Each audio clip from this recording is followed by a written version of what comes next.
बेटा तुम खड़ी क्यों हो क्लास में? सीट नहीं मिल रही? आगे आ जाओ, थर्ड लाइन में आ जाओ, थर्ड लाइन में बैठा लो बेटा इसको। फिर तेरी बहन को जब कोई कहेगा यहाँ आके बैठ जा, फिर अच्छा लगेगा? थोड़ा लिमिट में रहना चाहिए ना। बैठ जाओ बेटा। चलो अपने देखो, अपने व्यवहार को ऐसा रखो जैसा तुम दूसरे के साथ करो, तुम्हारी बहन के साथ वही होगा। यहाँ नहीं, जहां वो कॉलेज में जाएगी वहां होगा, बस में होगा, ऑटो में होगा। समाज सबसे मिलके बनता है। तुम घटिया हो ना किसी के लिए, तो तुम्हारी बहन के लिए 100% कोई ना कोई घटिया। भगवान जो है कर्मा रिटर्न्स बैक है, ये सीधी थ्योरी है ये। और ये मैं अपने लिए भी मानती हूँ, मैं अपनी बेटी के लिए भी मानती हूँ। मैं जैसा कर रही हूँ ऐसा ही मेरे साथ होगा, या मेरे घर वालों के साथ। तुम जैसा कर रहे हो ऐसा तुम्हारे भाई बहनों के साथ होगा ही होगा। हम किसी भी बेटी के साथ गलत करेंगे ना, तो अपने आप को इसके लिए तैयार रखना कि मेरी बहन भी पढ़ने निकलेगी। आज छोटी है तो कल निकलेगी। चाचा की बेटी, मामा की बेटी, ऐसा नहीं कोई घर में रिश्ते ही ना हो। माँ भी तो होगी। जैसा तुम कर रहे हो ऐसा तुम्हारी माँ के साथ जरूर घटित हुआ होगा। अब तुम कर रहे हो। बड़े अच्छे कई एड्स हैं, उसमें एक जवान लड़का ना सीटी बजा रहा होता है, तो उसकी माँ, देखा तुम लोगों ने वो, उसकी माँ कहती है बेटा मत कर। तुम्हारी उम्र का था वो लड़का, उसकी माँ लगा लो मेरी एज की, मुझसे 2-4 साल बड़ी होगी, क्योंकि जो बच्चे 20 के हैं उनके माँ 40-45, उनकी माँ 45 साल तक की होती है। तो लगातार सीटियां बजा रहा है। उसकी माँ उसको कहती है बेटा मत कर, वो इरिटेट हो जाती है। तो फील करता है कि मेरी माँ ऐसा क्यों, मतलब क्यों चिढ़ रही है सीटी बजाने से, घर में बैठ के बजा रहा था सीटी।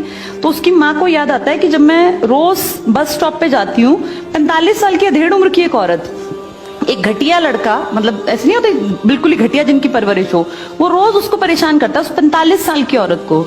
तो उसको फिर फील होता है कि ये मेरा बेटा जो हरकत कर रहा है ये उस लड़के से मेल खाती है। बहुत अच्छा ऐड है, उसका एसेंस बहुत अच्छा निकल के आता है कि एक्सप्लॉयटेशन सिर्फ जवान लड़कियों का नहीं होता। आप गलत कर रहे हो ना, कोई आपकी माँ के साथ, आपकी बहन के साथ कहीं ना कहीं कोई गलत करेगा फिर।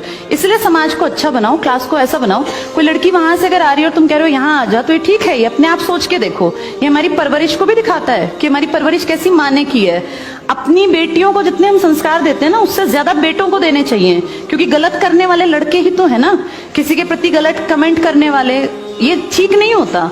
इतने काबिल बनो कि कोई तुम्हारे साथ बैठना चाहे। तुम्हें ये कहना पड़ रहा है कि यहाँ के बैठो, तुम कोई वो छिछोरे 70-80 के दशक के लड़के थोड़ी ना हो, पढ़े लिखे 21वीं-22वीं सदी के लड़के बैठे हो। तुम कोई बच्चे नहीं हो। अब अपने व्यवहार को इतना अच्छा बनाओ, क्योंकि जब गलत बात बोलो ना तो ये सोच के बोलना कि मेरे घर में जो औरत है ना उसको ये सहना पड़ रहा है कहीं ना कहीं। तुम ही लोगों ने समाज बना रखा है, इसको घटिया बना लो चाहे अच्छा बनाओगे तो पूरा समाज अच्छा बन जाएगा। घटिया बनाओगे तो तुम्हारी माँ को भी 100% सुनना पड़ता होगा, क्योंकि ये कर्म है, ये किसी को नहीं छोड़ते।